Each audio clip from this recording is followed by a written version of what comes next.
বৃষ্টির দিন মানে গরম গরম সবজি, খিচুড়ি, ইলিশ মাছ এবং গরুর মাংস।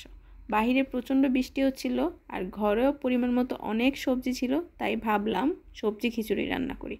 আর আজকের আয়োজনটা ছিল পুরোটাই আমার স্পেশাল একজন মানুষের জন্য। আসসালামু আলাইকুম সবাইকে, আমি ফারিয়া। ভিডিওটি কিছুদিন আগের করা ছিল। প্রিয় মানুষদের জন্য কি আয়োজন করলাম ওই ব্লগটি আজকে আপনাদের সাথে শেয়ার করব। প্রথমে একটি কড়াই নিয়ে এর মধ্যে প্রয়োজন মতো তেল দিয়ে এর মধ্যে পেঁয়াজ কুচি দিয়ে দিলাম। পেঁয়াজ কুচি দেওয়ার পর এর মধ্যে রসুন বাটা, ধনিয়ার ফাঁকি, হলুদের ফাঁকি, মরিচের ফাঁকি, প্রয়োজন মতো লবণ, প্রয়োজন মতো জিরা গুঁড়া, প্রয়োজন মতো আদার ফাঁকি দিয়ে ভালোভাবে কষিয়ে নিচ্ছি।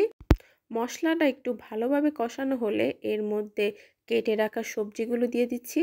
আসলে খিচুড়ি অনেকে অনেকভাবে রান্না করে, কিন্তু আমার কাছে মনে হয় যদি সবজিটা মশলার মধ্যে আলাদাভাবে কষিয়ে রান্না করা হয় তাহলে মনে হয় খেতে একটু বেশি ভালো লাগে।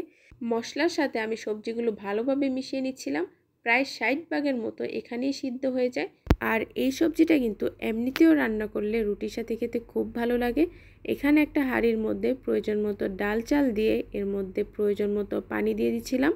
এরপর প্রয়োজন মতো হলুদের ফাঁকি, মরিচের ফাঁকি, লবণ, রসুন বাটা, জিরা বাটা, আদা বাটা এবং প্রয়োজন মতো তেল দিয়ে দিলাম। সবগুলো উপকরণ একসাথে মিশিয়ে নিলাম। এর মধ্যে এলাচ, দারচিনি, তেজপাতা এবং গোলমরিচ দিয়ে দিলাম। যেহেতু কষানো সবজির মধ্যে সব রকমের মশলা ব্যবহার করা হয়েছে, তাই এখানে মশলার পরিমাণটা একটু কম দিয়েছি। চালটা অল্প একটু সিদ্ধ হয়ে আসলে এর মধ্যে কষানো সবজিগুলো দিয়ে দিলাম। কিছুক্ষণ রাখার পর কিন্তু খিচুড়িতে একদম বলক এসে পড়েছে। এর মধ্যে আমি টমেটো কুচি দিয়ে দিয়েছি। আসলে খিচুড়ির মধ্যে টমেটো না দিলে যেন আমার একদম ভালোই লাগে না। আর সবজি খিচুড়িতে অবশ্যই টমেটো ব্যবহার করতে হবে।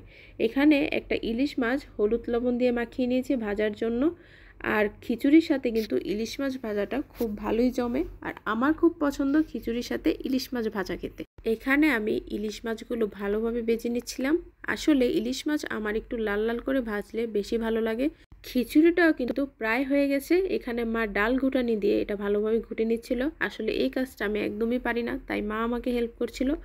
মাছটাও কিন্তু একদম লাল লাল করে ভাজা শেষ। ডাল ঘুটানি দিয়ে ঘুটার পর এখানে আমি প্রয়োজন মতো কাঁচামরিচ দিয়ে দিয়েছি একটা ফ্লেভারের জন্য।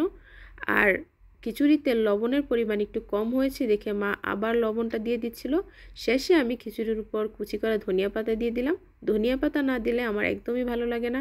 এখানে আবার আমি গরুর মাংসের কাবাব ভেজে নিচ্ছিলাম। যার জন্য স্পেশাল আয়োজন, সেই কাবাবটা খুবই পছন্দ করে।